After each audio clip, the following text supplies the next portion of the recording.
জায়গাটা, কিন্তু ওখানকার প্রশাসন কোনোরকমভাবে সহযোগিতা করছে না। না দেখুন, ব্যাপার হচ্ছে যে আমাদের এখানে মাননীয় মুখ্যমন্ত্রী যখন গঙ্গাসাগর মেলা করেন তখন তিনি নিজে সব কিছু দেখেছে, দেখার পরে একটা ডিভিশন অফ ওয়ার্ক করে দিয়েছে, সবাইকে সব রকম দায়িত্ব দিয়েছিলেন, যার ফলে এখানে কোনো ঘটনা ঘটেনি।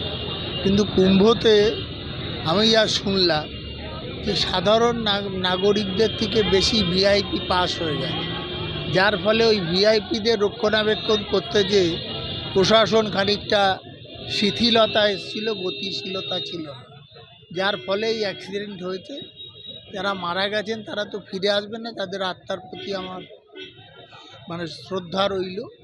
কিন্তু এখানে দেখবেন যে এই ধরনের মেলা করবার ক্ষেত্রে যা বাংলায় হয়েছে, আমার মনে হয় যে উত্তরপ্রদেশের মুখ্যমন্ত্রীর একটু খোঁজ খবর নেওয়া উচিত, মাননীয় মুখ্যমন্ত্রীর পরামর্শও নিতে পারে। যারা নিখোঁজ আছে তাদের জন্য তো আমাদের এখানে যে ব্যবস্থা আছে সেটা চেষ্টা করছে, আমাদের লোকদের যাতে ফিরিয়ে আনা যায়, বাড়িতে পৌঁছে দেওয়া যায়। অনেক মানুষ যতক্ষণ না পুরোপুরি না শর্ট আউট হচ্ছে ততক্ষণ পর্যন্ত এটা বোঝা যাচ্ছে না।